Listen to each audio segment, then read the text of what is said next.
Taking the topsail, getting to the master's whistle. The loads will burst with wind if room enough. Whose voices have tail? Where's the master? Save the man! I pray now keep below. The master goes in! We don't hear him! You more, labor! Keep your cabin! You assist the storm! Very good, be patient! When the sea is hence, what cares he guards the name of king? The cabin! Silence! Troubles not! Do you remember who thou hast aboard? none that I more love than myself. You are a counselor, and you can command these elements to silence and work the peace of the present. We will not hand a row more. Use your authority. If you cannot, give thanks you have lived so long, and make yourself ready in your cabin for the mistress of the hour, if it so hap. Cheerily, get on. Out of our way, I say. I'm very comfort from this fellow. Methinks he has no drowning mark upon him. His complexion is perfect, shallow, skin, match, such face, who is hanging. Make the rope of his destiny our cable, for our own doth little advantage. If he be not born, he hangs, and our case is miserable. Down with the topmast. Yards, lower, lower. Bring her to try with the main cord. A plague upon this howling! He is louder whether or open! Then again, what do you hear? We give over and drown. What? You have a mind to speak? The pox on your throat, you falling, blasphemous, and charitable dog! You horn son! Insolent noise maker! We are less afraid to be drowned than thou art! I'll warn him for drowning, though the ship were no stronger than a gunshot! Lay her hold! Set 2 courses. Off the sea again. Lay her off.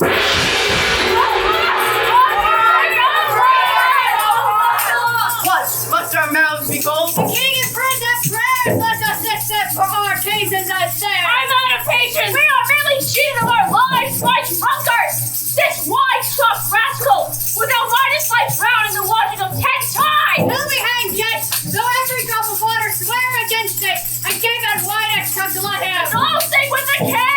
Leave him!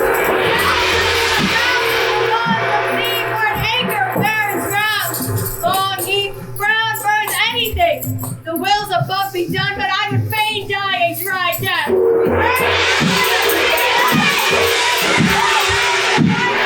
Farewell! We split! We supply your hearts, my dearest father. You have put the wild waters in the Troy. Allay them. The sky, it seems, poured down stinking pitch, but that the sea, mounted to the Wilkins cheek, dashes the fire out. Oh, I have suffered with those I saw suffer. A brave vessel who had no doubt some noble creature in her dashed all to pieces. Oh, the cry did knock against my very heart. Poor souls, they perished. Had I been any god of power, I would have sunk the sea within the earth, or it should the good ship have swallowed, and the frightened souls within her. Be collected. No more amazement. Tell your piteous heart there's no harm done. Oh, well, the day. No harm. I have done nothing but in care of thee. Of thee, my dear one.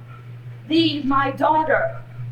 While ignorant of what thou art, not knowing of whence I am, nor that I am more better than Prospero, master of full poor cell, and thy no greater father. More to know did never meddle with my thoughts. 'Tis time I should inform thee, father. Lend thy hand, and pluck my magic garment from me. So, lie there, my eye. Wipe out thine eyes, have comfort. The direful spectacle of the rack, which hath touched the very virtue of compassion in thee, I have with such provision in mine art, so safely ordered, that there is no soul, No, not so much perdition as an hair, bitten to any creature in that vessel, which thou heardst try, which thou sawest sink. Sit down, for now thou must no farther. You have often begun to tell me what I am, but stopped and led me to a ruthless inquisition, concluding stay, not yet. The hour is now come. The very minute bids thee ope thine ear. Obey and be attentive. Canst thou remember a time before we came unto this cell? I do not think thou canst, but then thou wast not out 3 years old. Certainly, sir, I can. By what? By any other house or person? Of anything the image tell me that hath kept for thy remembrance. 'Tis far off, and rather like a dream than an assurance of my remembrance words. Had I not 4 or 5 women that once tempted me? Thou hast, and more, Miranda. But how is it that this lives in thy mind? What seest thou else in the dark backward and abysm of time? I know not. 12 years since, Miranda, 12 years since, thy father was the Duke of Milan and a prince of power. Sir, are not you my father? Thy mother was a piece of virtue, and she said thou wast my daughter. And thy father was the Duke of Milan, and his only heir and princess, no worse issue. Oh, the heavens! Foul play had we that we came from this, or was it blessed that we did? Both. Both, my dear own. By foul play, as thou sayest, were we heaved thence, but blessedly pulled hither. Oh, my heart bleeds to think of the team that I had turned you towards, which is found my remembrance. Please you further. My brother and thy uncle, called Antonio. I pray thee, mark me, that a brother should be so perfidious. He who nets thyself of all the world I loved, and to him put the manage of my state, as at that time through all the signories it was the first, and Prospero the prime duke, being so reputed in dignity and for the liberal arts without a parallel. Those being all my study, the government I cast upon my brother, and to my state do stranger, being transported and wrapped in secret studies. Thy false uncle, dost thou attend me? Sir, most heedfully. Thy false uncle, being once perfected how to grant suits, how to deny them, who to advance and who to trash for overtopping, new created the creatures that were mine, I say, or changed them, or else new formed them. Having both the key to officer and office, said all hard to the state, to what tune pleased his ear, that now he was the ivy which had hid my princely trunk and sussed my verdure out in it. Thou tendest not. Oh, good sir, I do. I pray thee, mark me. I, thus neglecting worldly ends, all dedicated to closeness and the bettering of my mind with that which, but by being so retired, overprized all popular rate. In my false brother await an evil nature, and my trust, like a good parent, did beget of him a falsehood in its contrary as great as my trust was, which had indeed no limit, a confidence sans bound. He did believe he was indeed the Duke, out of substitution and instituting the outward face of royalty with all prerogative. Hence his ambition growing. Dost thou hear? Your tale, sir, would cure deafness. To have no screen between this part he played and him he played it for, he needs will be absolute Milan. Me, poor man, my library was dukedom large enough. Of temporal royalties, he thinks me now incapable. Confederates, so dry he was for sway with the King of Naples. to give him annual tribute, do him homage, subject his coronet to his crown, and bend the dukedom yet unbowed. Alas, poor Millen, to most ignoble stooping. Oh, the heavens!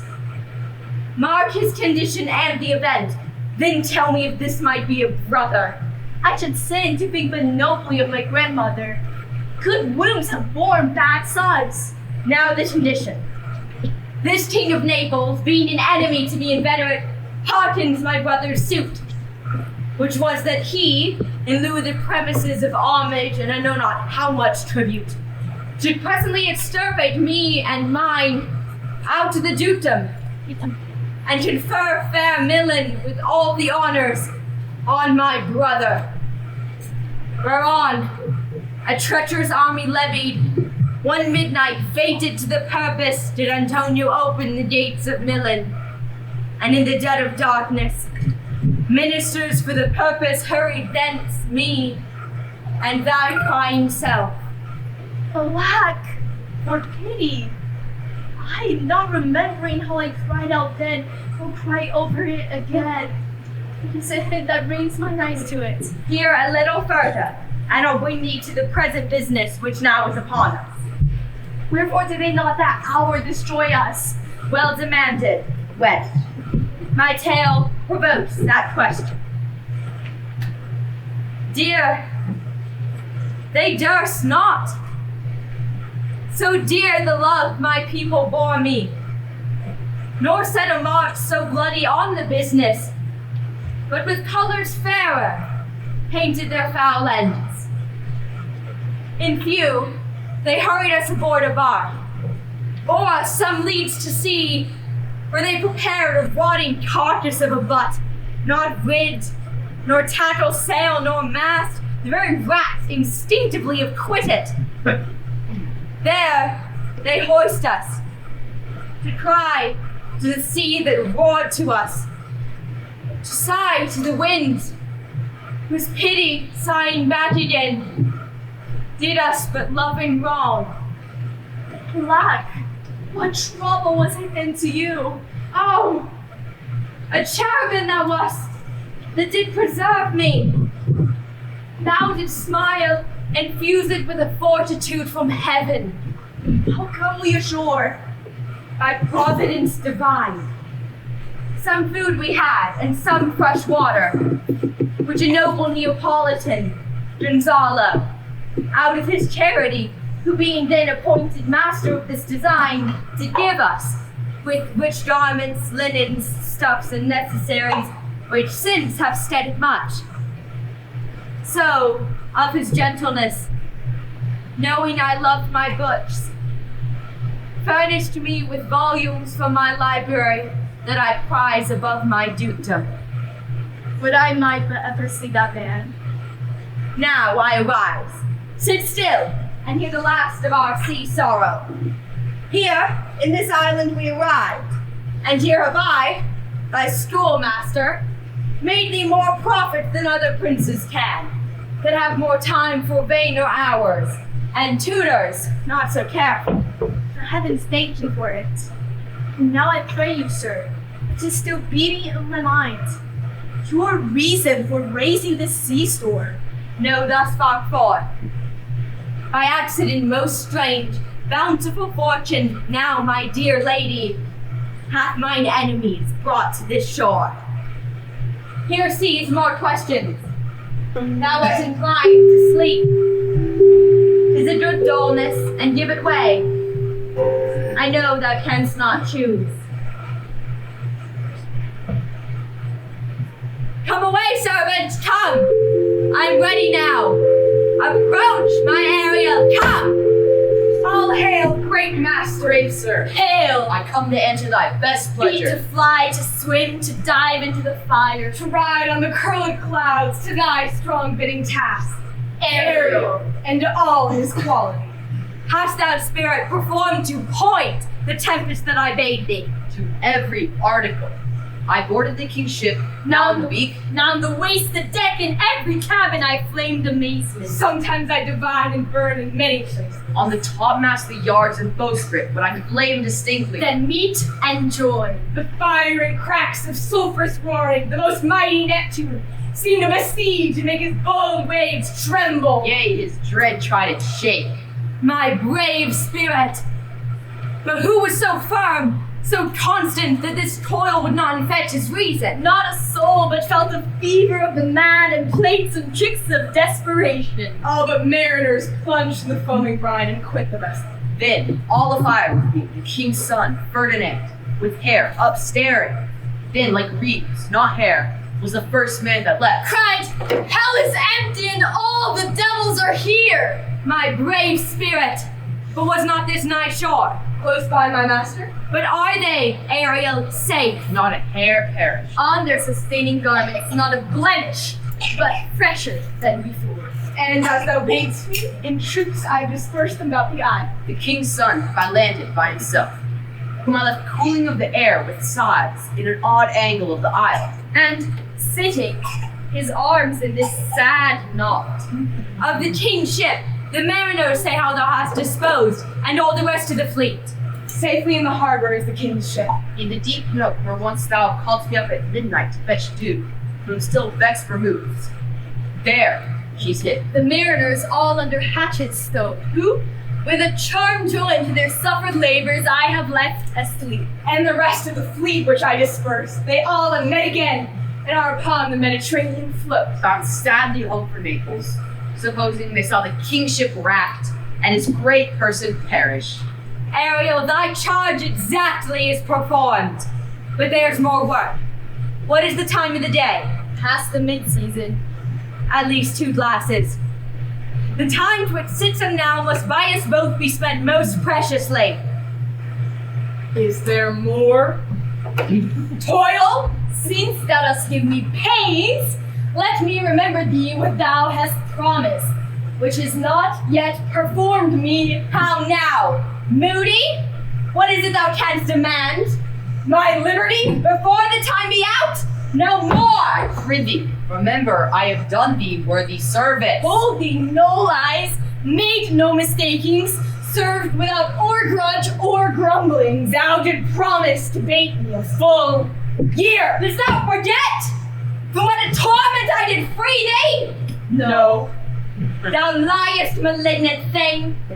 Hast thou forgot the foul witch Citrax, who with age and envy was thrown into a hoop? Hast thou forgot her? No, sir. Thou hast! Where was she born? Speak, tell me! Sir, in Argier.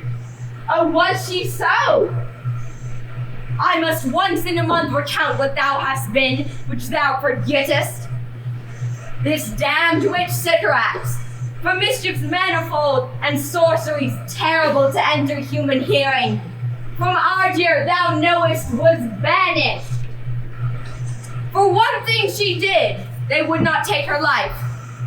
Is not this true? Aye, sir. This blue-eyed hag was hither brought with child, and here was left by the sailors. Thou, my slave, as thou reports thyself, was then her servant. And since thou wast a spirit too delicate to act her earthy and abhorred commands, refusing her grand hest, she did confine thee, by help of her more potent ministers, and in her most unmitigable rage, into a cloven pine, within which rift imprisoned didst thou painfully remain 12 years, within which space she died, and left thee there, where thou didst vent thy groans as fast as mill wheels strike. Then was this island, save for the son that she did litter here, a freckled whelp had born, not honored with a human shape. Yes, Caliban, her son. Dull thing, I say so. He, that Caliban whom now I keep in service. Thou best knowest what a torment I did find thee in. Thy groans did make the wolves howl and penetrate the breasts of ever angry bears. It was a torment to lay upon the damned, which cigarettes should not again undo. It was mine art, when I arrived and heard thee, that made gape the pine and let thee out. I thank thee, master. If thou more murmurest, I will rend it out and pet thee in his naughty entrails till thou hast howled away 12 winters. Pardon, master. I will be correspondent to command and do my sprightly check. Do so, and after 2 days, I will discharge thee. That's my noble master. What shall I do? Say, what? What shall I do? Go make thyself like a nymph of the sea. Be subject to no sight but thine and mine, invisible to every eyeball else. Go take the shape and hither come in it. Go hence with diligence. Awake, my dear heart, awake. Thou hast slept well. Awake. The strangeness of your story and the heaviness of thee. Shake it off. Come on, we'll visit Caliban, my slave who never yields this kind answer. 'Tis a villain, sir. I do not want to look on. But as it is, we cannot miss him. He does make our fire, fetching our wood, and serves in offices that profit us. What ho! Slave! Caliban! Thou speak! There's one enough within. Come forth, I say, with other business for thee. Come, thou tortoise, when? Thou poisonous slave, God by the devil himself upon thy wicked dam, come forth! As wicked do as your my mother brushed with raven's feather from unwholesome fen, drop on you both, a southwest blow on you, and blister you all o'er. For this, be sure tonight thou shalt have cramps, side stitches that shall pen thy breath up. Urchins shall board at vast of night that they may work all exercise on thee, and thou shalt be pinched as thick as honeycomb, each pinch more stinging than bees that made 'em. I must eat my dinner. This island's mine, by Sycorax, my mother, which thou did taste from me. When thou camest first, thou strokest me, and made much of me. Wouldst give me water with berries in it, and teach me how to name the bigger light, and how the less that burned by day and night, and then I loved thee, and I showed thee all the qualities of the isle, the fresh springs, brine pits, barren place and fertile. Cursed be I that did so. All the charms of Sycorax, toads, beetles, bats, life beyond you. For I am all the subjects that you have, which first was mine own king. And here you stay, this hard rock, will you keep me from the rest of the isle. Thou most lying slave, whom stripes may move not kindness, I have used thee, filth as thou art, with humane care, and lodged thee in mine own cell, till thou didst seek to violate the honor of my child. Wouldst have been done, thou didst prevent me. Else I had peopled this isle with Caliban. A poor slave! I pity thee, took pains to make thee speak, taught thee each hour one thing after another. But thou didst not, savage, know thine own meaning, but was gabble like a female's brutish. I endowed thy purposes with words that made them know that thy vile nature, but thou didst learn. Had that in it which good natures could not abide to be with. Therefore wast thou deservedly confined into this rock. You have deserved more than a prison. You taught me language. My profit on it is I know how to curse. The red plague rid you for learning me your language. Handsy hence! No fetches and fuel, and be quick thou art best to attend to other business. I must obey. The daughters have such power, make my own dance god Setebos, and make a vassal out of it. So slave hence!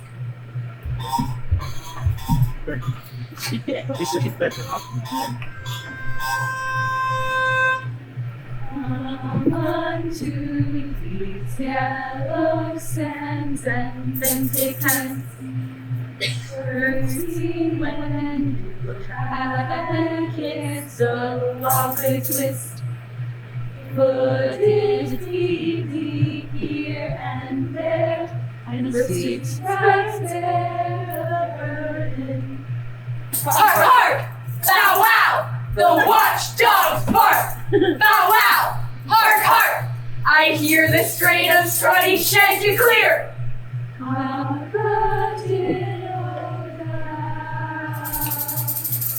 Where should this music be? In the air or the earth? It sounds no more, and sure it waits upon some god of the island. Sitting on a bank, weeping again, the king my father's wrack, this music crept by me upon the waters, allaying both their fury and my passion with its sweet air. Thence I have followed it, or it hath drawn me rather. But 'tis gone. No, it begins again.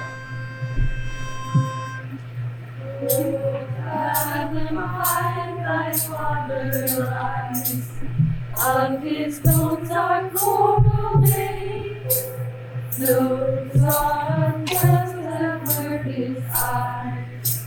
Nothing of him that doth fade, but doth suffer us he change into something rich and strange. See his valley, drink his never.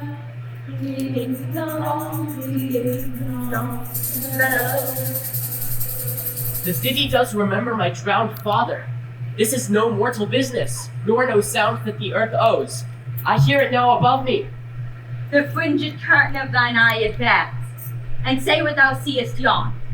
What is it? The spirit? Lord, how it looks about. Believe me, sir, it carries a great form. It is spirit. No, wench. It eats and sleeps and hath such senses as we have. Such. This gallant was in the rack. And that he's something stained with grief, that's beauty's canker, thou mightst call him a goodly person. He hath lost his fellows and strays about to find them. I might call him a thing divine. There was nothing natural I ever saw so noble. When it goes on, I see as my soul prompts it. Spirit, fine spirit, I'll free thee in 2 days for this. Most sure, the goddess on whom these airs attend. Vouchsafe my prayer may know if you remain upon this island, and that you will some good instruction give how I may bear me here. My prime request, which I do last pronounce, is, oh, you wonder, if you be made or no. No wonder, sir, but certainly a maid. My language, heavens, I am the best of them that speak this speech, were I but where 'tis spoken. How, the best? What wert thou if the king of Naples heard thee? A single thing, as I am now, that wonders to hear thee speak of Naples. He does hear me, and that he does, I weep. Myself am Naples, who with mine eyes, never since at ebb, beheld the king my father racked. Alack, for mercy. Yes, Faith and all his lords, the Duke of Milan and his brave son being twain. The Duke of Milan and his more braver daughter could control thee, now 'twere fit to do it. At the first sight they have changed eyes. Delicate Ariel, I'll set thee free for this. A word, good sir? I fear you have done yourself some wrong. A word. Why speaks my father so ungently? This is the third man that e'er I saw, the first that e'er I sighed for. Pity moved my father to be inclined my way. Oh, if a virgin and your affection not gone forth, I'll make you the Queen of Naples. Soft, sir. One word more. They are both in either's powers. But this swift business I must uneasy make, lest too light winning make the prize light. One word more. I charge thee that thou attend me. Thou dost too usurp the name thou owest not, and hast put thyself on this island as a spy, to win it from me, the Lord on it. No, as I am a man. There's nothing ill that can dwell in such a temple. If ill spirits have so fair a house, good beings will strive to dwell with it. Come on, follow. Speak not for him, he's a traitor. Come. I'll manacle thy neck and feet together. Sea water shalt thou drink, and thy food shall be fresh brook mussels, withered roots, and husks wherein the acorn cradle. Follow. No! I will resist such entertainment till my enemy has more power! Oh, dear father, be not too rash a child with it, for he's gentle and not fearful. What, I say my foot, my tutor? Put thy sword up, traitor! The master showman dares not strike. His conscience is so possessed with guilt. Cut from thy ward, for I can hear to summon thee with this stick, and make thy weapon drop. Beseech you, father! Hence! Hang not on my garment! Sir, have pity! I'll be his surety. Silence! One word more should make me chide thee, if not hate thee. What, an advocate for an impostor? Hush! Thou thinkst there be no more such shapes as he, having seen but him and Caliban. Foolish wench! To the rest of men this is a Caliban, and they to him are angels. But my affections are the most humble. I have no ambition to see a goodlier man. Come on, obey. My nerves are in their infancy again and have no vigor in them. So they are. My spirits, as in a dream, are all bound up. My father's loss, the weakness which I feel, the wrath of all my friends, nor this man's threats to whom I am subdued, are but light to me. Might I but through my prison once a day behold this maid. All corners else of the earth let liberty make use of. Space enough have I in such a prison. It works. Come on, thou hast done well, fine Ariel. Follow! Hark what thou else shalt do me. Be of comfort. My father's of a better nature, sir, and he appears by speech. This is unwanted which now came from him. Thou shalt be free as mounted winds, but then exactly do all points of my command. Come, follow! Speak not for him!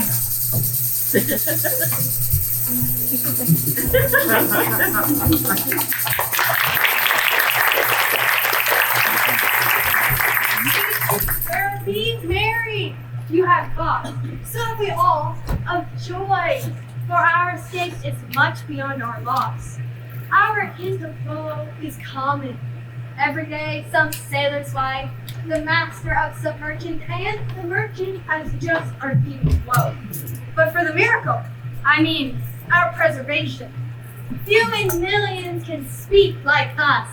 Then wisely, good sir, weigh our sorrow with our comfort. Livy, peace! He receives comfort like cold porridge. Citizen will not give him more so. Look, he's winding up the watch of his wit. By and by will strike. Sir, One, tell. when every grief is entertained that's awful, comes truth entertainer.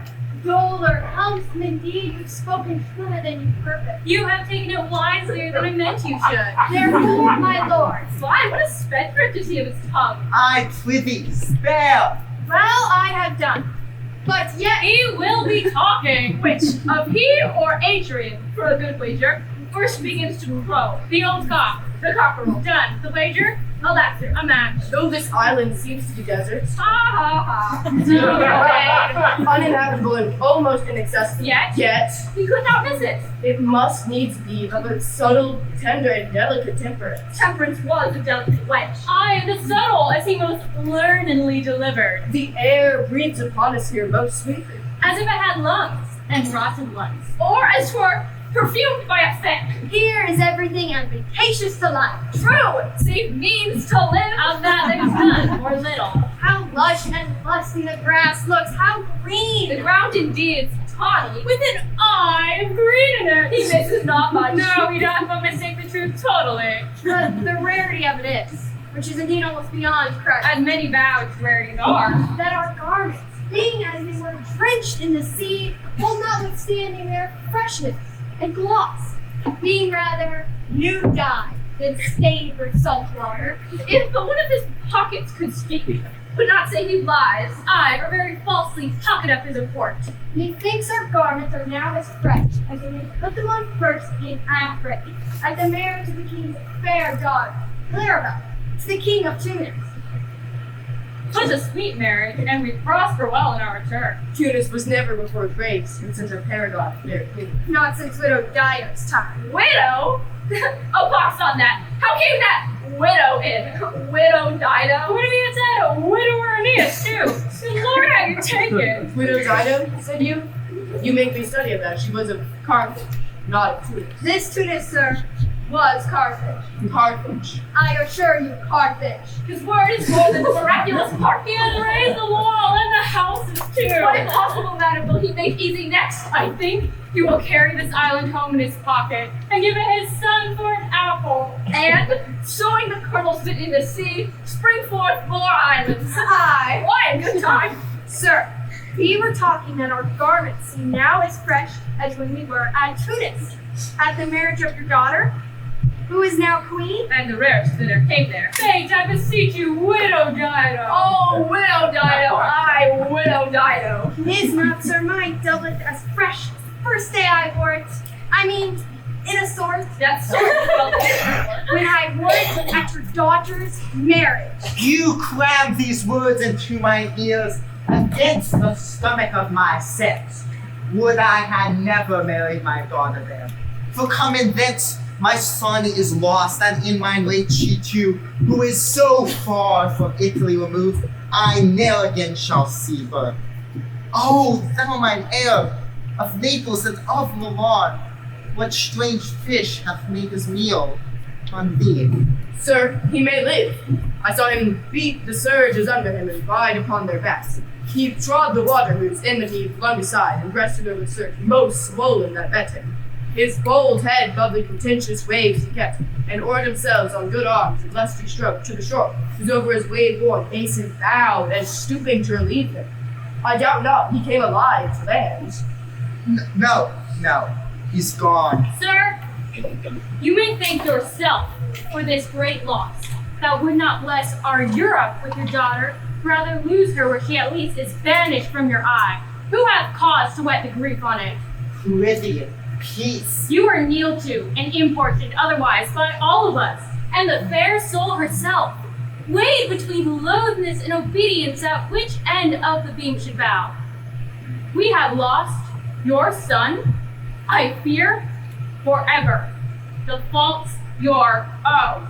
So is the dearest of the lost. My lord Sebastian, the truth you speak doth lack some gentleman, but time to speak it in. You rub the sore when you should bring the plaster. Very well, and most urgently. It is foul weather and salt, good sir, when you are cloudy. Foul weather, very foul. Had I plantation of this isle, my lord, He'd sow it with nettle seed, or docks or mallows. and were king on it, what would I do? Escape being drunk for 1 to 1. In the Commonwealth, I would by contraries execute all things. No kind of traffic would I admit. No name of magistrate. Letters should not be known. Riches, poverty, use of service, none. Contract, succession, board, bound of land, tilth, vineyard, none. No use of metal, corn or wine or oil. No occupation. All men idle, all, and women too, but innocent and pure. No sovereignty. Can he be king on it? The latter end of his commonwealth forgets the beginning. All things are common. Nature should produce without sweat or endeavor. Treason, felony, sword, pike, knife, gun were needed in each and what I not have. But nature should bring forth, of its own kind, all poison, all abundance, to feed my innocent people. No marrying among his subjects. None, ma'am. All idle names. I would with such perfection govern, sir, to excel the golden age. Save his majesty. Long live Gonzalo. And do you mark me, sir? Prithee no more. Thou dost talk of nothing. I do well believe, your highness, and did administer occasion these gypsies, who are of such sensible and nimble lungs that they always used to laugh at nothing. 'Twas you we laughed at. It is kind of merry fooling and nothing to you.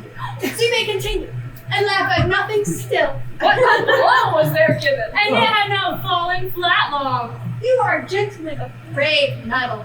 You would lift the moon out for spear if she would continue in 5 weeks without changing. We would so, and then go a back-falling.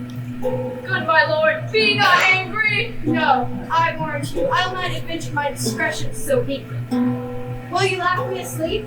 For I am very heavy. Go sleep and hear us. What? Also, students. I wish mine eyes would, with themselves, shut up my thoughts. I find they are inclined to do so. Please you, sir, do not omit the heavy offer of it. It seldom visits sorrow. When it doth, it is a comforter. We too, my lord, will guard your person while you take your rest, and watch your safety. Thank you. Wondrous heavy.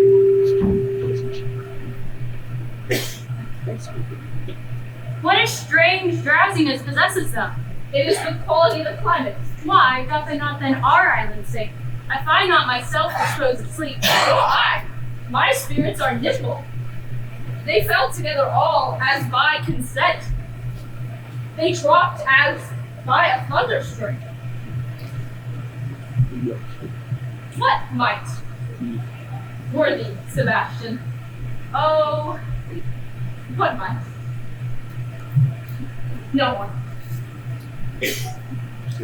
And yet, methinks I see it in thy face. What thou shouldst be. The occasion speaks thee, and my strong imagination sees a crown dropping upon thy head. What? Art thou waking? Do not hear me speak. I do, and surely it is a sleepy language, and thou speakest out of thy sleep. What is it thou didst say? This is a strange repose, to be asleep, with eyes wide open, standing, speaking, moving, and yet so fast asleep. Noble Sebastian, thou lett'st thy fortune sleep. Die rather, weak whilst thou art waking. Thou dost snore distinctly. There is meaning in thy snores. I am more serious than my custom. You must be so too. If heed me, which to do troubles the oar. Well, I am standing water. I'll teach you how to flow. Do so, the ebb of hereditary sloth instructs me. Oh, if you but knew how you the purpose cherish, whilst thus you mock it. How, in stripping it, you more invest it. Ebbing men indeed most often do so near the bottom, run by their own fear or sloth. Prithee, say on. The setting of thine iron sheet proclaim a matter from thee, and a birth indeed, which throws thee much to yield. Thus, sir, although this lord of weak remembrance, this who shall be of little memory when he is earthed, hath here almost persuaded, for he's a spirit of persuasion, only professes to persuade the king his son's alive. 'Tis as impossible he is undrowned as this that sleeps here and swims. I have no hope that he's undrowned.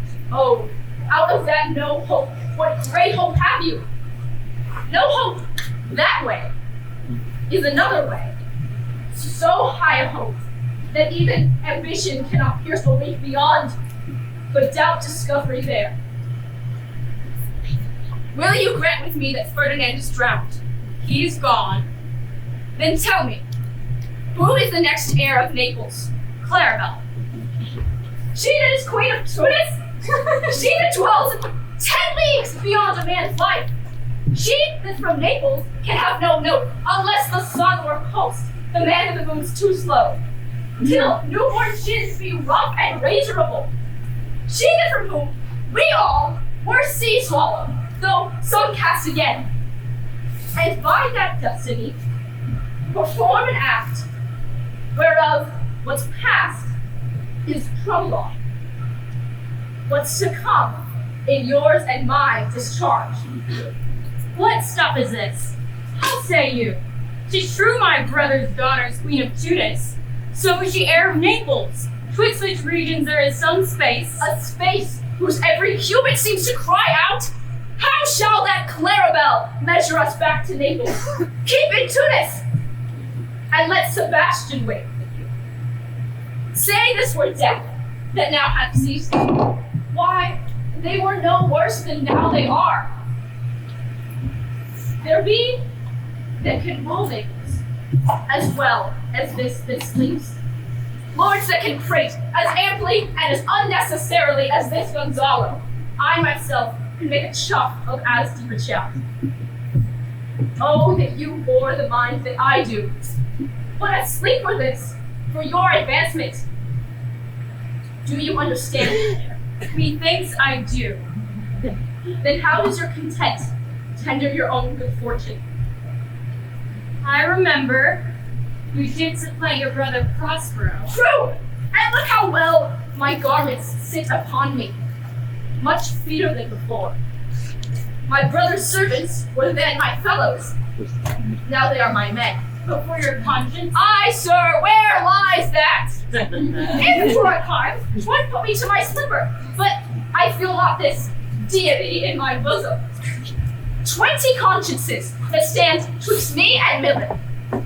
Candy be they, and melt ere they molest. Here lies your brother. No better than the earth he lies upon. If he were that which now he's like, that's dead, then I, with this obedient steel, 3 inches of it, can lay to bed forever, while you, doing thus, to the perpetual waste, for I might put this ancient morsel, this Sir Prudence, who should not upbraid our course. For all the rest, they'll take suggestion as a cat lacks milk. They'll tell the clock to any business that we say befits the hour. thy case, dear friend, shall be my precedent. As thou gottest Milan, I'll come by Naples. Draw thy sword. One stroke shall free thee from the tribute which thou payest, and I, the king, shall love thee. Draw together, and when I rear my hand, you do the like to fall on Gonzalo. My master, through his art, foresees the danger that you, his friend, are in, and sends me forth, or else his project dies to keep them living. While you hear the sword lie, while you hear the sword lie, open eye, conspiracy of life, not keep care. You shake off slumber, care, and beware. Away! Now, good angels, preserve the king. What? How now, ho? Awake? Why don't you draw? Wherefore this ghastly looking? What's the matter? We stood here, securing your repose. Even now, we heard a hollow burst of bellowing, like wolves, or rather, lions. Did not wake you. It struck mine ear most terribly. I heard nothing. Oh, it was a din to fright a monster's ear, to make an earthquake. Sure, it was the roar of a whole herd of lions. Heard you this, Gonzalo? On my honor, sir, I heard a humming, and a strange one too, which did awake me. I shaked you, sir, and cried. As mine eyes opened, I saw their weapons drawn. There was a noise, that's verily. It is best we stand upon our guard, or that we quit this place. Lead off this ground, and let's make further search for my poor son. Heaven keep him from these beasts, for he is sure in the island. Lead away.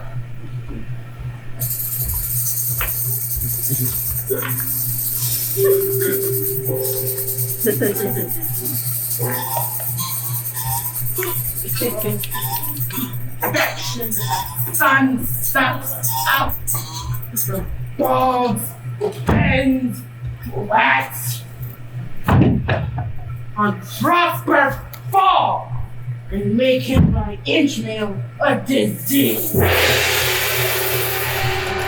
His spirit's hear me, and yet I must curse. No more pinch me, write me with urchin shows, pitch me in the mire, leave me like a fireman in the dark, out of my way, unless he bid them. And for every trifle are they set upon me. Sometimes like apes that meow and chatter at me, and after bite me. Then like hedgehogs do lie tumbling in my barefoot way, and mount their bricks at my footfall. Sometime am I all wound with adders, their cloven tongues hissing me to madness. Oh, now lo, here comes a spirit of his to torment me for brain wood slowly. I'll fall flat. Perchance he will not mind me.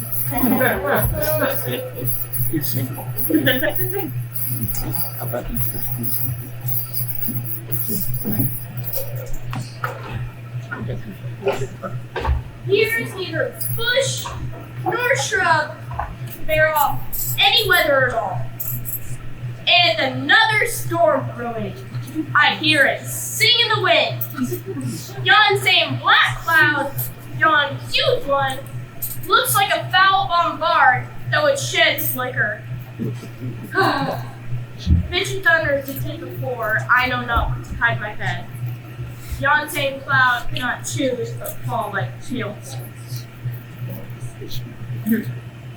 What happened here? A man? Or a bitch? Dead? Or alive?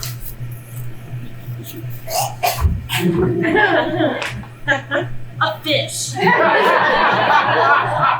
He smells like a fish. A very ancient and fish-like smell. A kind of not of the newest Port John.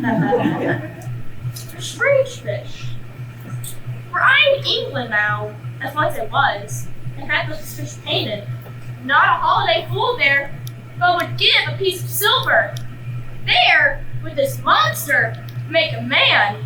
Any strange beast there makes a man. Left like a man, and his fins like arms. Moral my trough!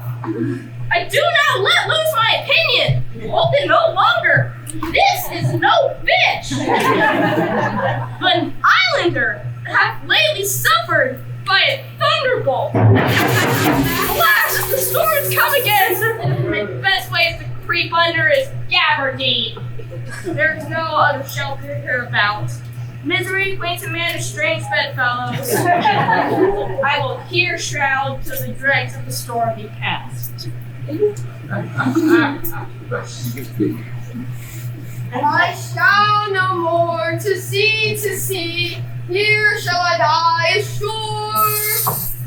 This is a very scurvy tune, to sing at a man's funeral.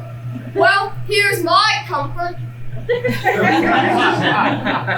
master, the swimmer, the bosun, and I, the cutter, and his mate, loved Moll, Marian, and Marjorie, but none of us cared for Kate, for she had a tongue with a tang, tried to a sailor go hang. She loved not the savor of tart or pitch, yet a tailor might scratch her where'er she did it. And to ski boys and let her go hang. This is a scurvy tune too. But here's my comfort. Do not torment me! Oh! What's the matter? Have we devils here? Do you put tricks upon us? With savages, the men of Inn, are not escaped drowning to be feared now of your 4 legs? For hath been said, as proper man as ever went on 4 legs, cannot make him give ground. And it shall be said so again while Stefano breathes at nostrils. The spirit torments me! Oh! This is some monster beyond, with 4 legs, who has got, as I take it, an 80. Where the devil should he learn our language? I will give him some relief if it be but for them. If I can recover them, and keep him tame, and get to Naples with him, he's a present for any emperor that ever trod on neat's leather. Do not torment me! I'm ready! I'll bring my blood home faster! He's in his fit now, does not talk after the wise. He shall taste of my bottle. If he have never drunk wine afore, it will go near to remove his fit. If I can recover him and keep him tame, I will not take too much for him. He shall pay for him that hath him, and that soundly. Thou dost me yet a little hurt? double them on. I know it by thy trembling. Prosper waits upon thee. Come on your ways. Open your mouth. Here is that which will give language to you, cat. Open your mouth. This will shake your shaking. I can tell you in that sound. You cannot tell who's your friend. Open your chassis. I should know that voice. It should be, he's drowned, and these are devils. Oh, defend me! 4 legs and 2 voices. A most delicate monster. His forward voice now is to speak well of his friends. His backward voice is to utter foul speeches and to detract. If all the wine in my bottle will recover him, I will help his aid. Come. Amen. I will pour some in thy other mouth. Stop thy other mouth, call me. Mercy, mercy, this is a devil and no monster. I will leave him. I have no long spoon. Stefano, if thou beest Stefano, touch me and speak to me. Friend Trinculo, be not afeared, thy good friend Trinculo. If thou beest Trinculo, come forth.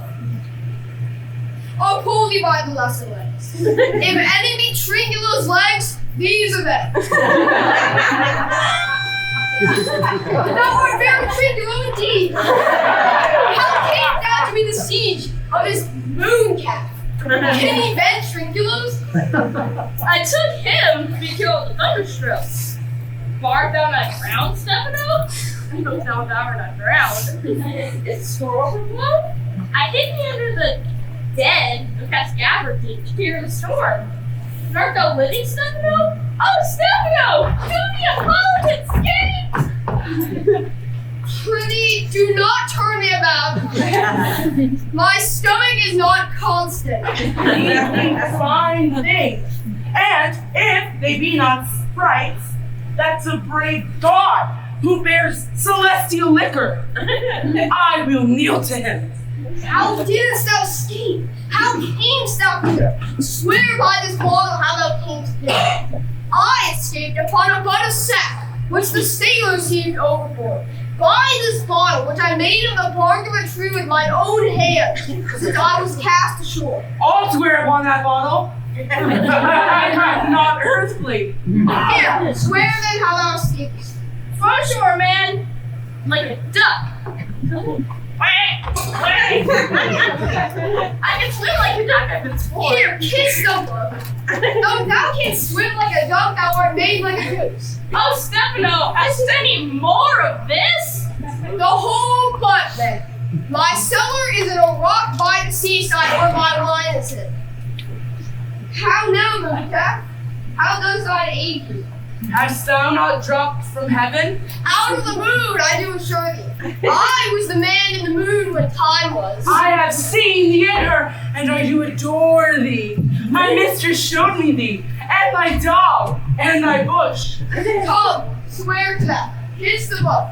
I will furnish it anon with new context. Swear. By this good light, this is a very shallow monster. I fear to him? A very weak monster. A man in the moon? A most poor, credulous monster. I will Well-drawn monster in good suit. I will show thee every fertile inch of the island. I will kiss thy foot, I prithee. Be my god. By this light, a most perfidious and drunken monster. A god to sleep, no robber's bottle. I'll kiss thy foot, I'll swear myself thy subject. Come on then, down and swear. I shall laugh myself to death at this puppy-headed monster. Most nervy monster. I should fight in my heart to beat him. Come, kiss. Let the poor monster break. An abominable monster. I will show thee the best springs. I will pluck thee berries. I'll fish for thee. I'll get thee wood enough. A plague upon the tyrant that I serve. I'll bear him no more sticks. Serve thee, thou wondrous man. The most ridiculous monster to make the wonder of a poor drunkard. I let me bring you where crabs grow, and I with my long tails will dig thee piglets. Show thee a jay's nest. Instruct thee how to snare a nimble on the set. Bring thee the clustering filberts, and sometimes I'll get the young scammels from the rock. Wilt thou go with me? I pray, lead the way without any more talking. Tringula, the king and all our company else being crowned, we will inherit here. Here, bear my bottle. Fellow Tringula will fill him by and by again. Farewell, master, farewell! Farewell! A howling monster! A drunken monster! No more there's no thanks for fish or pets. Inspiring, inspiring. Fan, get Caliban. Has a new master, get a new man. Freedom, hide it, freedom, freedom, hide it, freedom. Oh, great monster, lead the way. Freedom, hide it, freedom.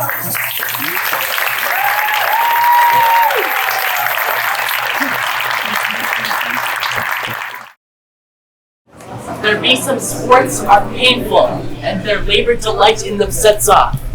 Some kinds of baseness are nobly undergone, and most poor matters point to rich ends.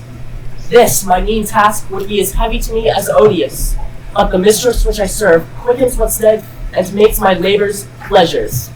Oh, she's 10 times more gentle than her father's crab, and he's composed of harshness.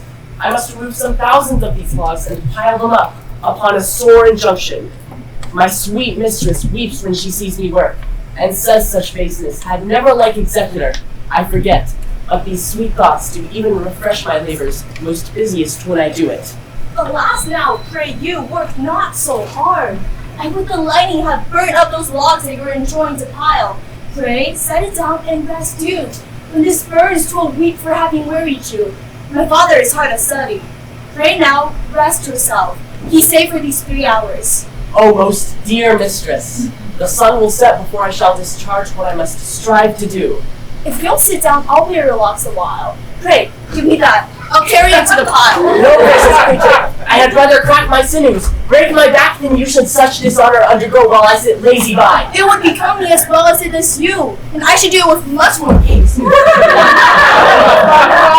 will is do it, and yours it is against. Poor worm, thou art infected. This visitation shows it. You look wearily. No, noble mistress, 'tis fresh morning with me when you are by at night. I do beseech you, chiefly that I might set it in my prayers. What is your name? Miranda. Oh, my father, our brother has to say so. Admired Miranda, indeed the top of admiration, worth what's dearest to the world. Full many a lady I have eyed with best regard, and many a time the harmony of their tongues hath into bondage brought my too diligent ear. For several virtues have I liked several women, never any with so full soul, but some defect in her did quarrel with the noblest grace she owed, and put it to the foil. But you, oh you, so perfect and so peerless, are created of every creature's best. I do not know one of my sex. No woman's face remembers, save from my glass, mine own. Nor have I seen what I may call men in you, good friend, than my dear father. How features are abroad I am skilless of, but by my modesty is rule in my dower. I would not wish any companion in the world but you, nor can imagination form a shape besides yourself to like of. But I prattle something too loudly, and my father's precepts I dare and do forget. I am in my condition a prince, Miranda. I do think a king. I would, not so, and would no more endure this wooden slavery than to suffer the flesh fly blow my mouth. Hear my soul speak. The very instant that I saw you did my heart fly to your service.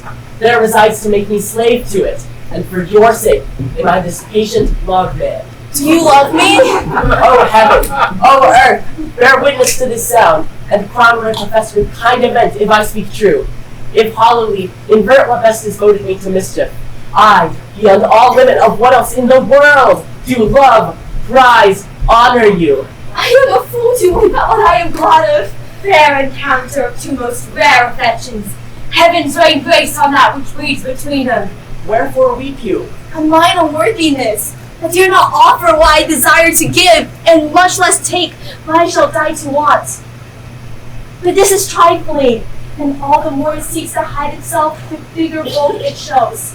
Hence, bashful cunning, and prompt me, plain and holy innocence. I am your wife if you'll marry me. If not, I'll die your maid. Dear fellow, you may deny me, but I am your servant whether you will or no. My mistress, dearest, and I thus humble ever. My husband, then, I, with a heart as willing as bondage ere freedom. Here's my hand. and mine, with my heart in it. And now farewells all happen our his. 1,000,000. So glad of this as they I cannot be, that are surprised withal. But my rejoicing at nothing can be more. I'll to my book, for yet ere supper time must I perform much business appertaining.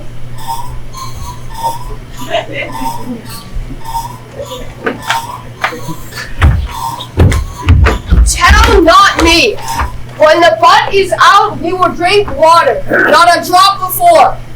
Servant monster, drink to me. Servant monster? The folly of this island.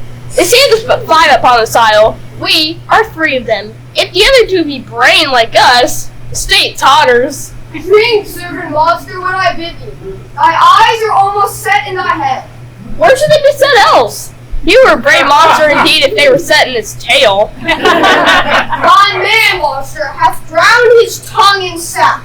For my part, the sea cannot drown me.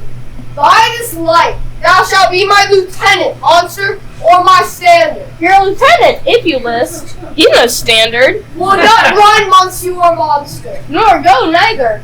But you'll lie like dogs, and yet say nothing neither. Mooncalf, speak once in thy life if thou beest a good mooncalf. How does thy honor? Let me lick thy shoe. I'll not serve him. He's not valiant. Thou lies, most ignorant monster! I am a case to just old constable. Why hadst thou fish thou? Was there ever man a coward that hath drunk so much sack as I today? Wilt thou tell a monstrous lie, being to have a fish and not a monster? Lo, how he mocks me. Won't you let him, my lord? Lord, quoth he? Then a monster should be such a natural. Lo, again. Bite him to death, I prithee. Strangulo, keep a good tongue in your head. If you prove a mutineer, the next tree, the poor monster is my subject, and he shall not suffer indignity. I thank my noble lord. Will it please you to hearken once again to the suit I made to thee? Very will I. Kneel and repeat it.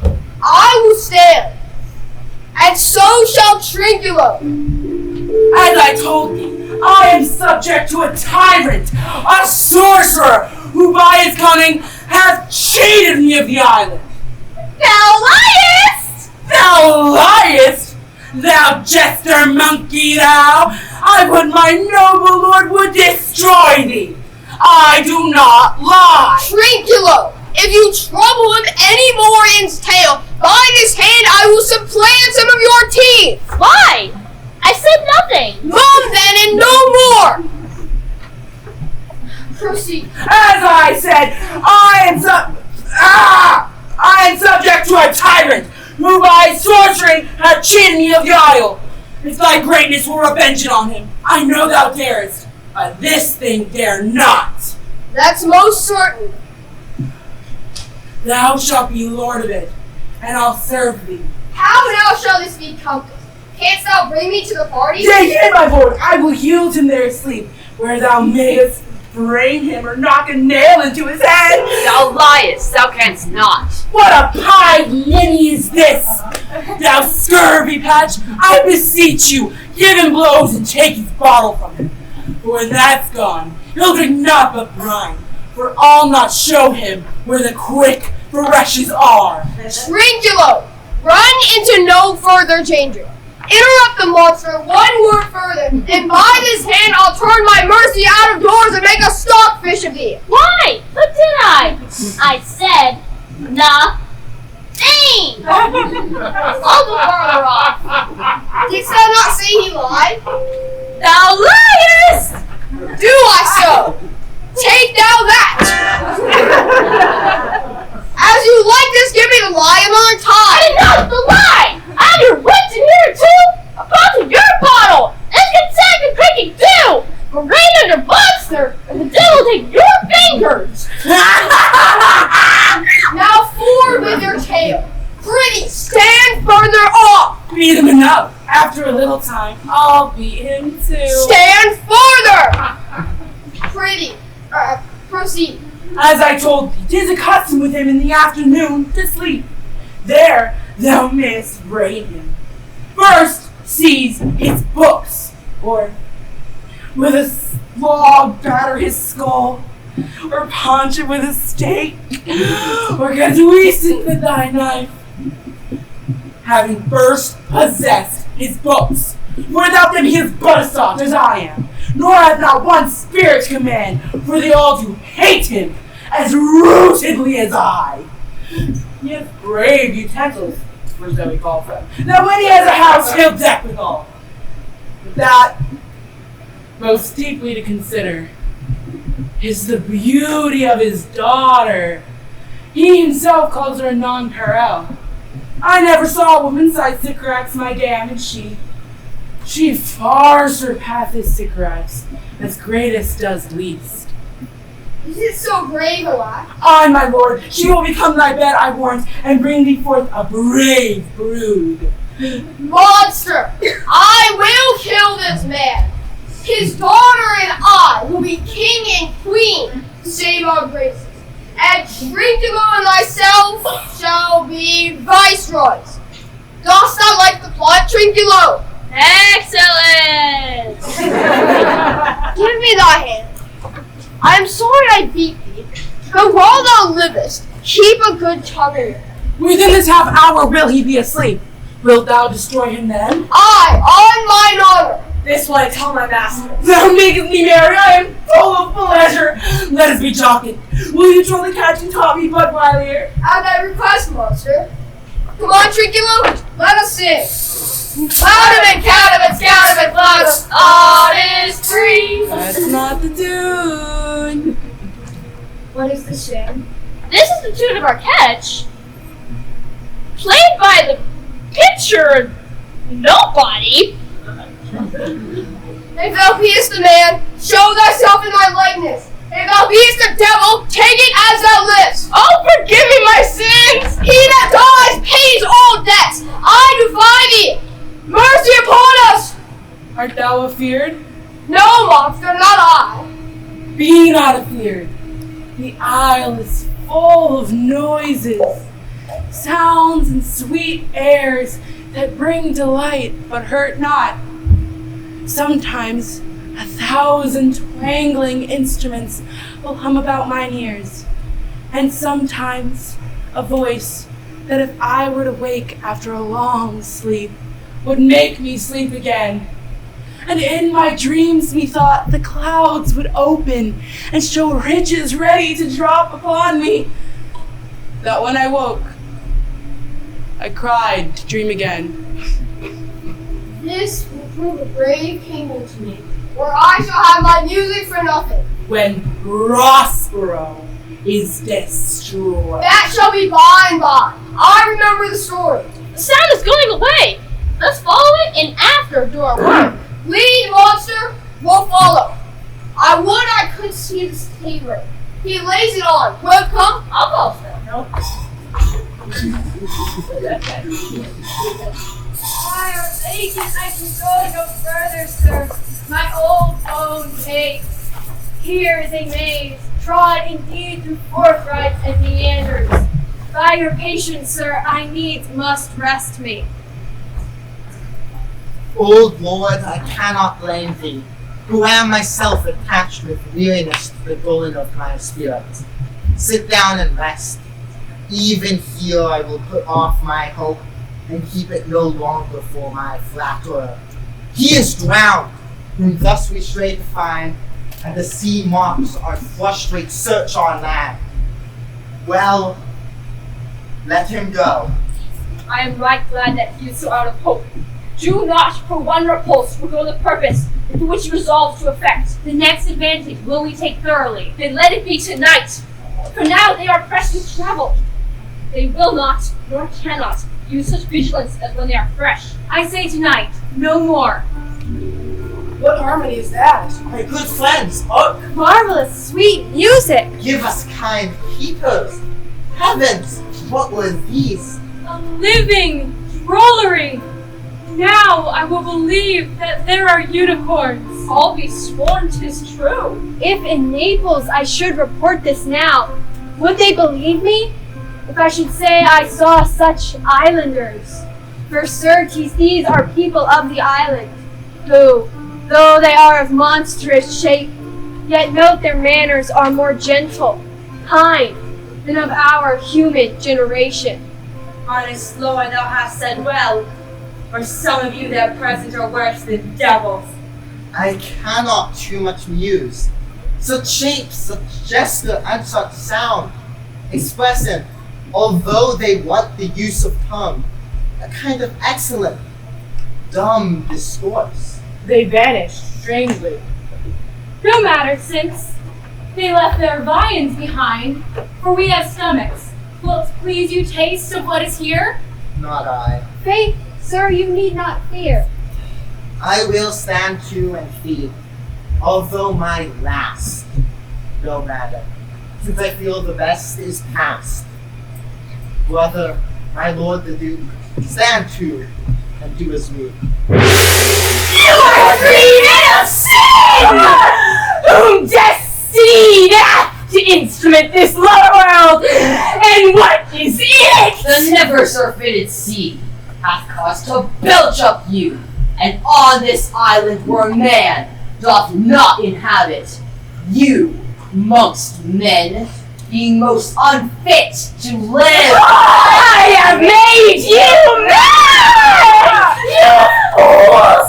I and my fellows are ministers of fate! The elements of your swords are tempered, may as well wound the loud winds!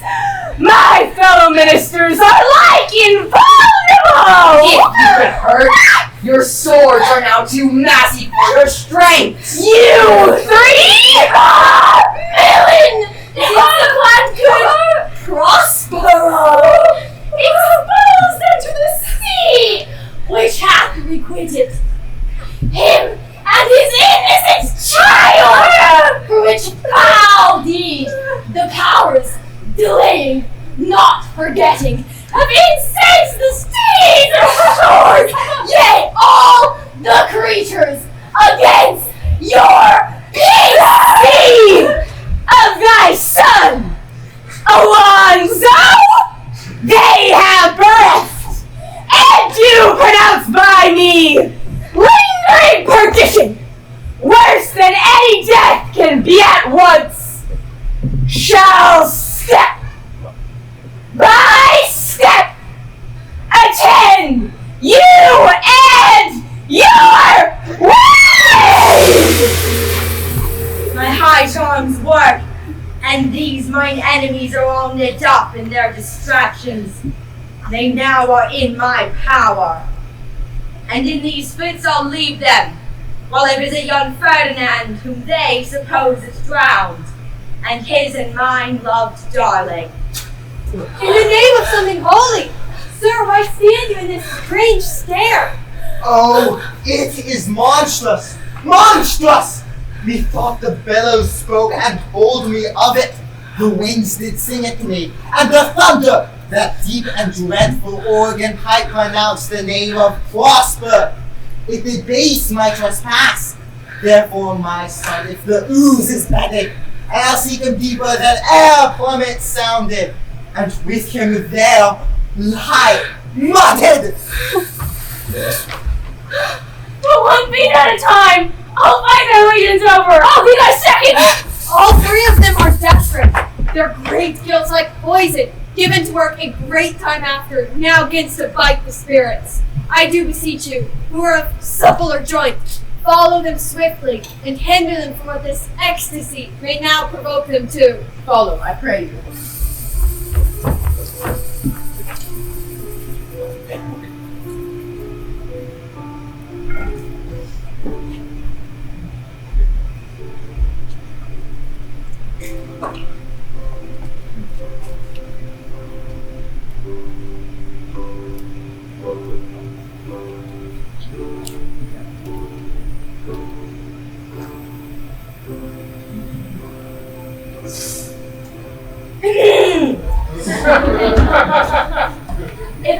have too austerely punished you, your compensation makes amends.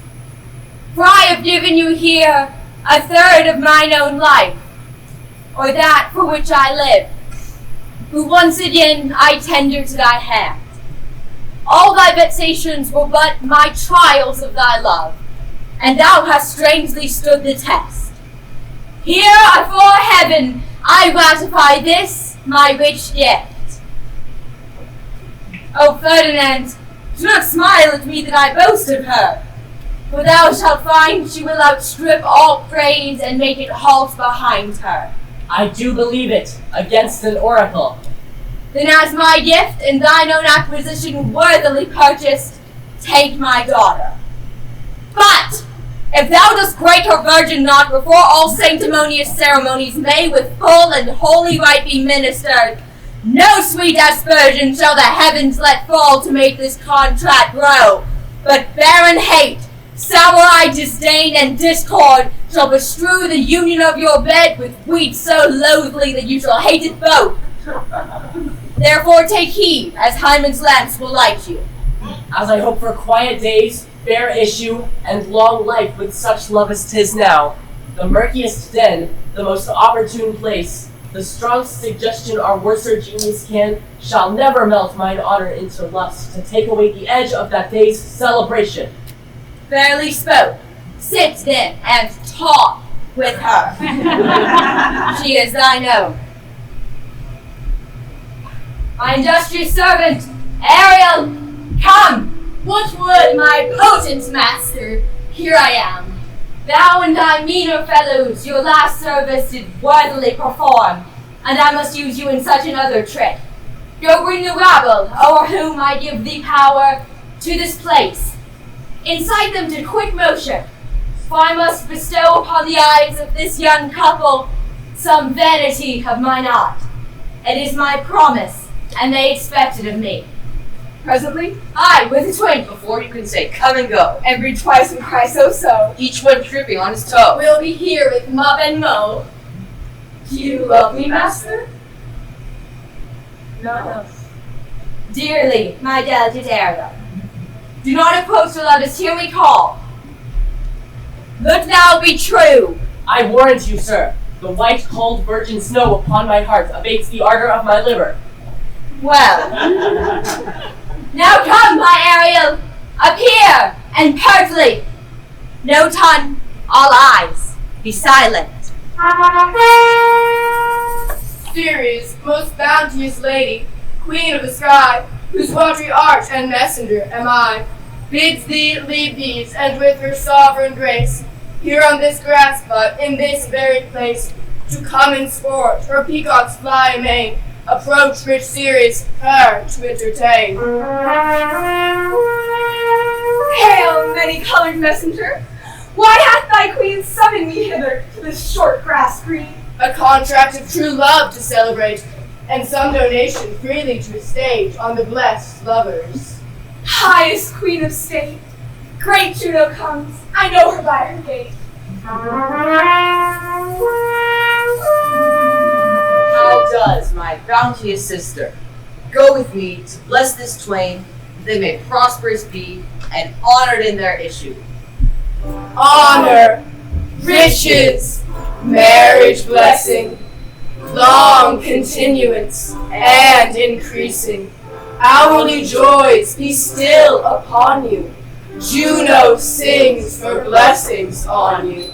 5, 6, 7, earths increase, boys in plenty, barns and garners never empty.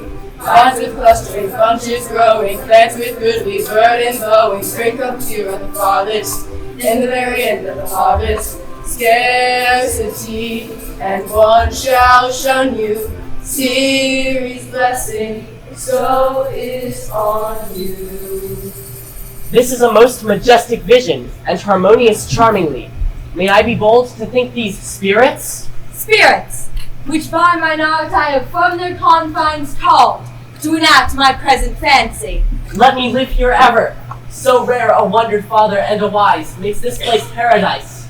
Sweet now, silence. You sunburnt sicklemen of August weary, come hither from the furrow and be merry. Make holiday your Rajah hats put on, and these fresh nymphs encounter every one in country pudding.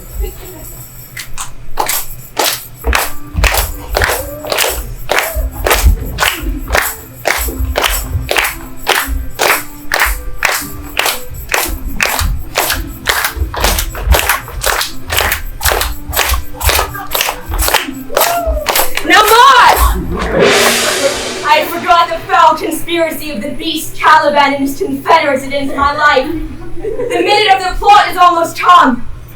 Well done, avoid no more! This is strange. Your father's in some passion that works him strongly. Never till this day saw I him touched with anger, so distempered. You do look, my son, in a moved sort, as if you were dismayed. Be cheerful, sir. Our revels now are ended. These are actors, as I foretold you, were all spirits, and are melted into air, into thin air, and light the baseless fabric of this vision, the cloud-capped towers, the gorgeous palaces, the solemn temples, the great globe itself, yea, all which it inherit, shall dissolve, and like this insubstantial pageant, faded, leave not a rack behind. We are such stuff as dreams are made on, and our little life is rounded with a sleep. Sir, I am vexed. Bear with my weakness. My old brain is troubled. Be not disturbed with my infirmity. If you be pleased, retire into my cell and there repose. A turn or two I'll walk to still my beating mind. We wish you peace. Come with the thought. I thank the Ariel, come. Thy thoughts I cleave to. What's thy pleasure? Spirit! We must prepare to meet with Caliban. Where didst thou leave these varlets? I told you, sir. They were red hot with drinking, so full of valor that they smoked the air for breathing in their faces. Beat the ground for kissing of their feet, yet bending always towards their project. Then I beat my tabor. At which, like unbacked colts, they pricked their ears, advanced their eyelids, lifted up their noses as they smelt music. So I charmed their ears that, cowflake, they my lowing follow through toothed briars, sharp furzes, prickling gorse, and thorns, which entered their frail shins. At last I left them in the filthy mental pool beyond yourself. There, dancing up to the chins that the foul lake overstunk their feet. This was well done, my bird. Thy shape invisible retain thou still. The trumpery in my house, go winged hither for stale to catch these thieves. I go. A devil, a born devil, on whose nature and nurture can never stick, on whom my pains, humanely taken, all lost, quite lost. And as with age his body uglier grows, so his mind canters. I will plague them all even to roaring. Come, hang them on this line. Pray you, tread softly, for the blind moly hear not a footfall. And now I'm near his cell. Monster! Your fairy, which you say is a harmless fact, has a little better than plague and chat with us. Monster, I do smell a horse piss. At least my nose is ingrained indignation. So is mine. Do you hear, monster? If I should take a displeasure against you, look, thou wert but a lost monster. Good, my lord, give me thy favor still. Seest thou here? This is the mouth of the cell. No noise, and enter. Do that good mischief, and make this island thine own forever. I thy talisman, for I thy footlicker. Give me that. I do begin to have bloody thoughts. Oh, King Stefano! Oh, Piero, worthy Stefano, look what a wardrobe here is for thee! Let it alone, 'tis but trash. Oh, monster. We know it belongs to a frippery. Oh, King Stefano! Put on that gown, Trigula. By this hand, I'll have that gown. Thy grace shall have it. The dropsy drown this fool! What do you mean to dote us on such luggage? Let it alone and do the murder first. For if you ache from our toes to our crowns, you'll fill our skin with bitches. Make us strange stuff. You quiet monster. This is mine. This is mine. It's not this lie, Jerkin. Now is the Jerkin under the lie. Now, Jerkin, you are like to lose your hair and the balls. Do! You seal my line and level, and like your grace. I thank you for that, jest. Here's a garment, Lord, which shall not go unrewarded while I'm my freedom. Steal my line and level is an excellent passive paint. Here's another garment. Monster, come, put some lime upon your fingers and wave the rest. I will have none of it. For we all shall be turned to barnacles or eggs before his villainous Monster, love. lay to your fingers. Help to bear this away where my haunts out of blindness, or I'll turn you out of my kingdom. Go to, carry this. And this. And this. There it goes, Silver. Line their joints with dry convulsion, shorten up their sinews with aged cramps, and more pink-spotted make them than pard or cat a mountain. Let them be hunted soundly. At this hour lies in my mercy all mine enemies. Shortly shall all my labors end, and thou shalt have the air as freedom.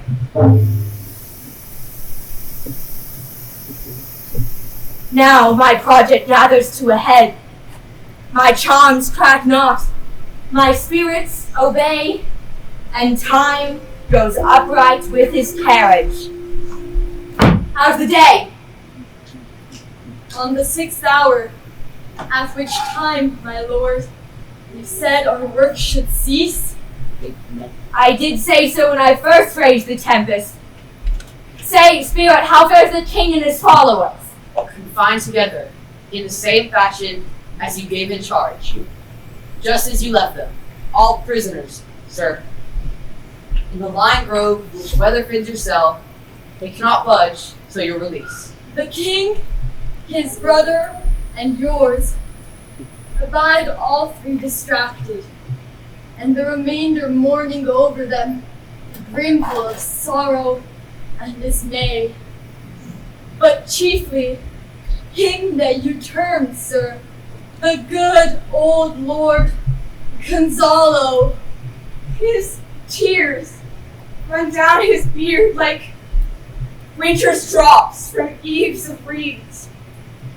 Your charms so strongly work them, that if you now beheld them, your affections would become tender. Dost thou think so, Spirit? Mine would, sir, were I human. And mine shall. Hast thou, which art but air, a touch, a feeling of their afflictions, and shall not myself, one of their kind, that relish all as sharply passion as they, be kindly moved than thou art?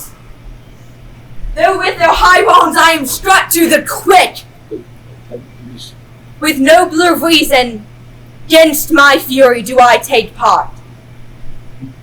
The rarer action is in virtue than in vengeance. They being penitent, the sole drift of my purpose doth extend not a frown farther. Go release them, Ariel. My charms I'll break, their senses I'll restore, and they shall be themselves. I'll fetch them, sir.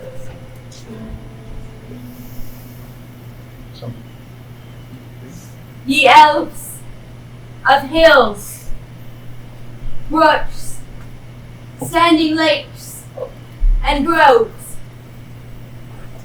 and you that on the sands with printless foot do chase the ebbing Neptune, and do fly him when he comes back. You demi-puppets that by moonshine do the green sour ringlets make, whereof the hue not bites.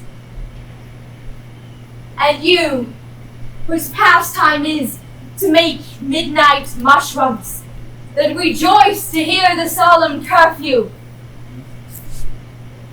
by whose aid, weak masters though you be, I have bedimmed the noontide sun, called forth the mutinous winds, and twixt the green sea and the azured vault set roaring war. The dread rattling thunder have I given fire, and rifted Jove's stout oak with his own bolt. The strong-based promontory have I made shake, and by the spurs plucked up the pine and cedar.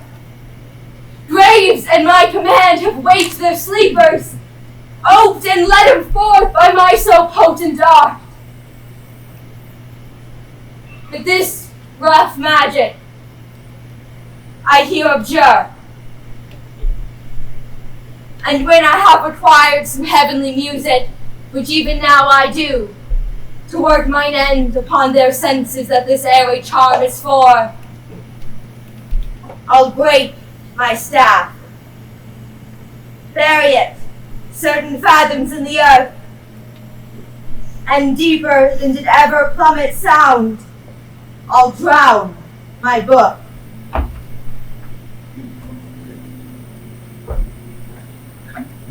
A solemn air, and the best comforter to an unsettled fancy, cure thy brains, now useless, boiled within thy skull. There stands, for you are spell-stopped, holy Gonzalo, honorable man, mine eyes, e'en sociable to the show of thine, fall fellowly drops. The charm dissolves apace, and as the morning steals upon the night, melting the darkness, so their rising senses begin to chase the ignorant fumes that mantle their clearer reason. O good Gonzalo, my true preserver and a loyal sir to him now followest, I will pay thy graces home, both in word and deed. Most cruelly didst thou, Alonso, use me and my daughter. Thy brother was a further in the act. Thou art pinched now, Sebastian. Flesh and blood. You, brother mine, that entertained ambition, expelled remorse and nature, whom with Sebastian, whose inward pinches therefore are most strong, would here have killed your king. I do forgive thee, unnatural though thou art. Their understanding begins to swell. The approaching tide will shortly fill the reasonable shore that now lies foul and muddy. Not one of them that yet looks on me or would know me. Go, Ariel, fetch me the hat and rapier. I will distaste me and myself present as I was sometime millet. Quickly, spirit, thou shalt ere long be free. Where the He sucks there, suck high. In a cowslip smell I lie. There I couch when owls do cry. On the bat's back I do fly. After summer merrily, merrily, merrily shall I live now. Under the blossom that hangs on the bough. Why, that's my dainty Ariel. I shall miss thee, but yet thou shalt have freedom. So,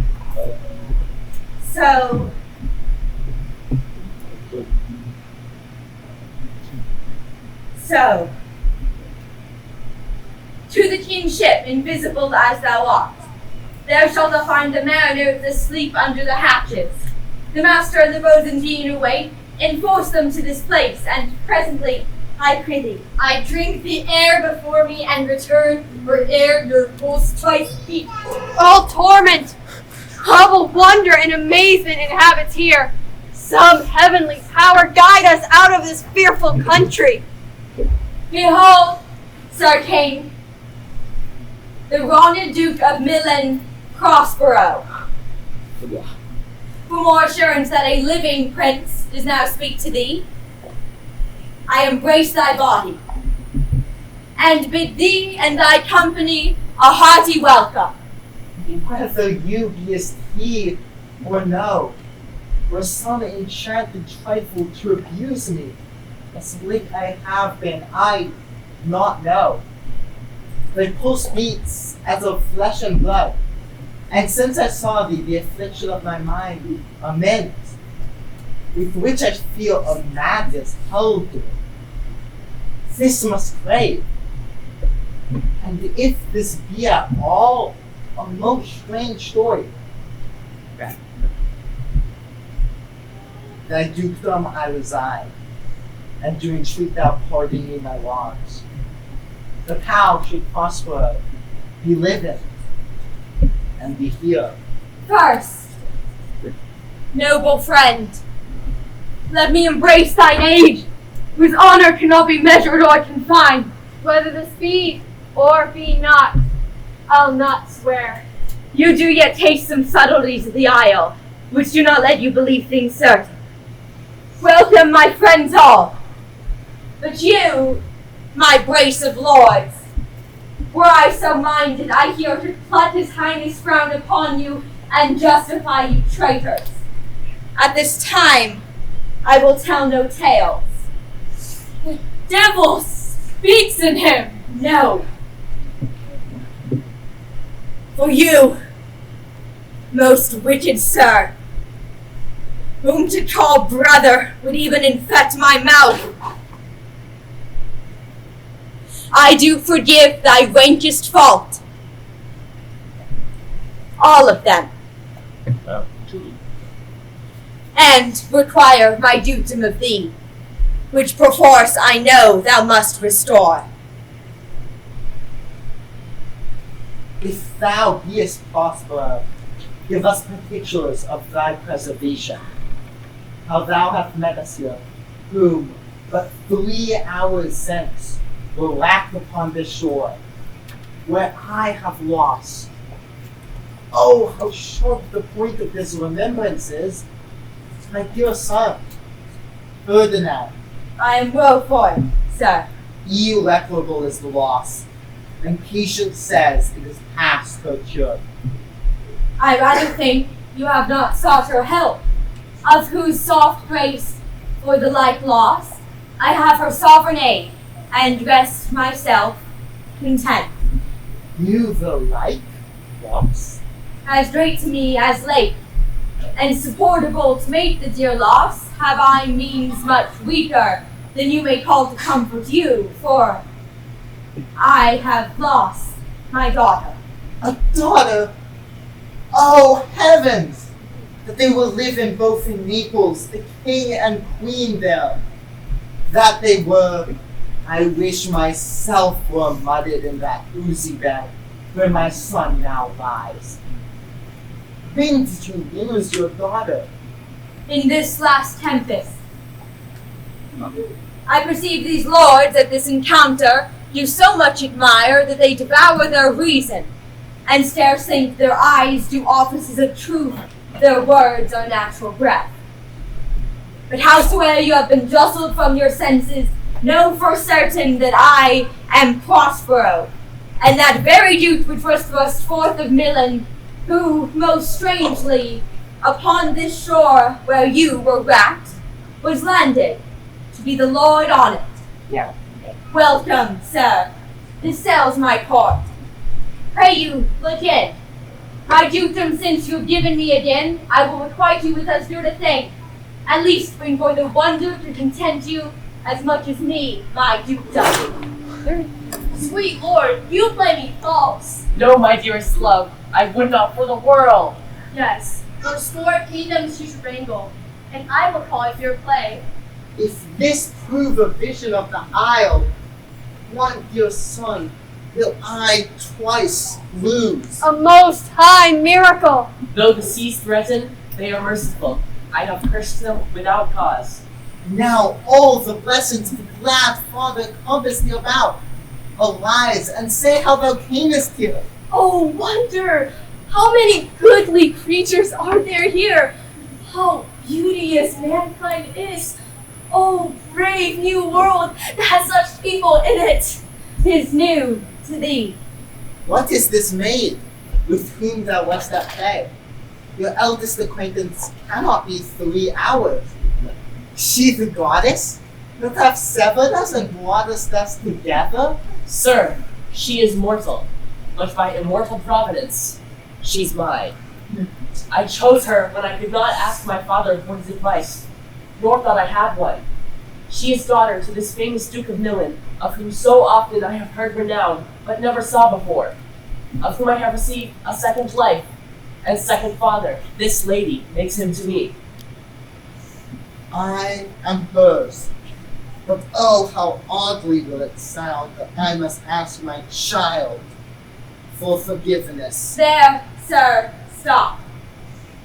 Let us not burden our remembrances with a heaviness that is gone. I have inly wept, or should have spoke ere this. Look down, you gods, and on this couple drop a blessed crown, for it is you who have chalked forth the way which brought us hither. I say amen, Gonzalo. Was Milan thrust from Milan, that his issue should become kings of Naples? Oh, rejoice beyond a common joy, and set it down with gold on lasting pillars. In one voyage did Claribel her husband find at Tunis, and Ferdinand her brother found a wife where he himself was lost.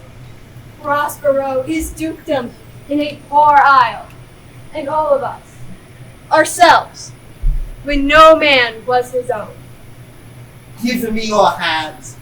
Let grief and sorrow still embrace his heart that doth not wish you joy. Be it so, amen. Oh, look, sir, here's more of us. What is the news? The best news is we have safely found our king and company. The next, our ship, which but 3 glasses since we gave our split, is tight and yar and bravely rigged as when we first put out to sea.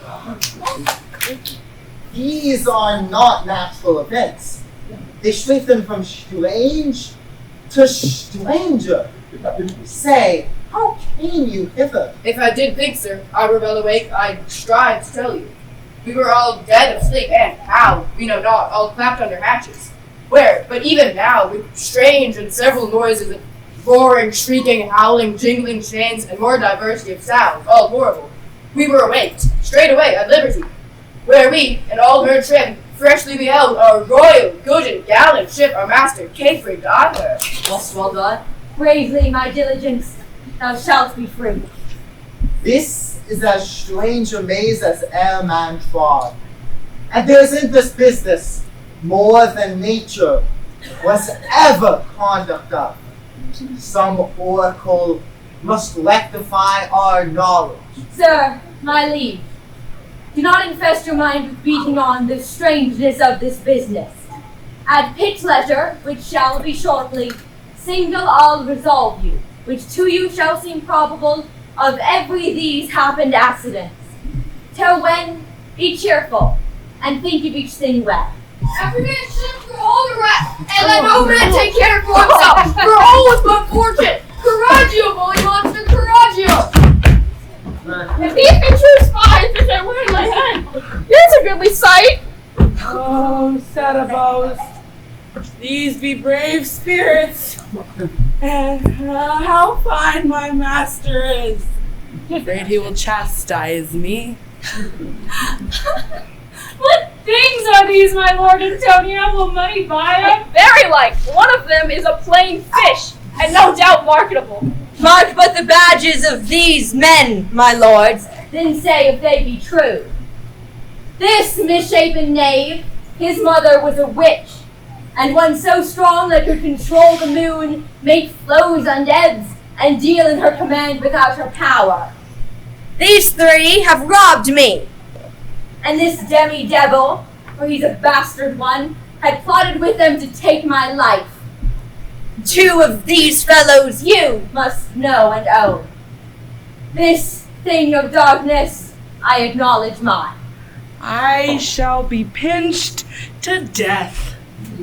Is not this Stefano, my drunken butler? He's drunk now. Where had he wine? And Trinculo is reeling like, where should they find this grand liquor that hath gilded them? Say, how came you in this pickle? I have been in such a pickle since I saw you last, that I fear it will never out of my bones. I shall not fear fly blowing. Why, how now, Stefano? Oh, touch me not! I'm not Stefano, but a crab. You'd be king on the isle, Sarah. I should have been a sore one then. This is as strange a thing as e'er I looked on. His manners are as disproportioned as his shape. Go, Sarah, to my cell. Take with you your companions. And as you look to have my pardon, trim it handsomely. Aye, that I will, and I'll be wise hereafter and seek your grace. What a thrice double ass was I, take this drunkard for a god, and worship this dull fool. Hence, and bestow your luggage where you found it. Or stole it, rather. Sir, I invite your highness and your train to my poor cell, where you shall take your rest for this one night, which part of it I'll waste with such discourse as, I not doubt, shall make it go quick away. The story of my life, and these particular accidents gone by since I came to the isle. And in the morn I'll take you to your ship, and so to Naples, where I have hoped to see the nuptial of these our dear beloved solemnized, and thence retire me to my Milan, where every third thought shall be my grave. I long to hear the story of your life, which must take the ear strangely. I'll deliver all, and promise you calm seas, auspicious dales, and sails so expeditious that shall catch thy royal fleet far off.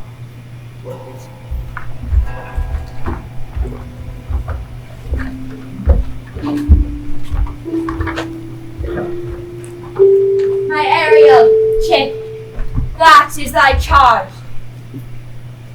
Then to the elements be free, and fare thou well.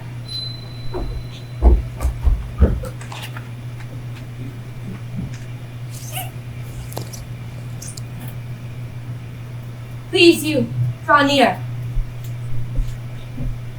Now, my charms are all overthrown, and what strength I have's mine own, which is most faint. Now, 'tis true, I must be here confined by you, or sent to Naples. Let me not, since I have my dukedom got, and pardon the deceiver, dwell in this fair island by your spell, but release me from my bands with the help of your good hands.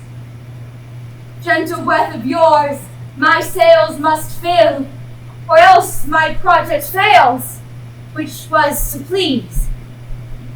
Now I want spirits to enforce, art to enchant, and my ending is despair, unless I be relieved by prayer, which pierces so that it assaults mercy itself and frees all faults. As you from crimes would pardoned be, let your indulgence set me free.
Take a moment and celebrate here at camp whenever we find ourselves confronting a challenge, which from time to time we do. We go through that challenge and not around it. And to do that takes brave leadership and mentorship, and we are so lucky to have additional teachers in our midst. We'd like to recognize Milena Pennycook, our associate.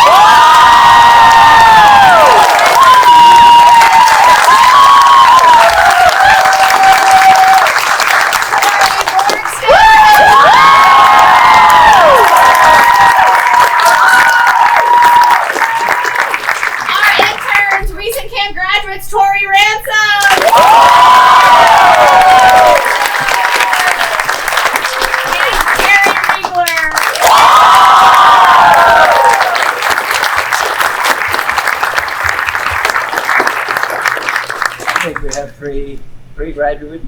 Yes, we do. We're paying the old age of 16. That's right. You're old and weary now. You've got to. Well, they come with me. Oh, goodness! We have 3 graduates this summer, so we'd like to celebrate Jenny's son.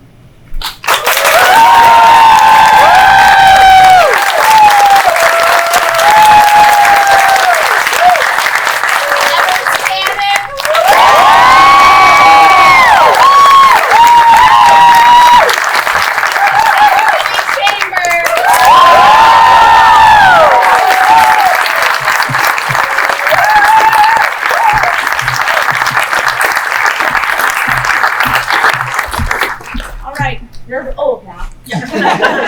Officially. Thank you. Well, we'd love to celebrate with all of you under the pecan trees in celebration of your students' triumphant play. Thank you so much. Good job.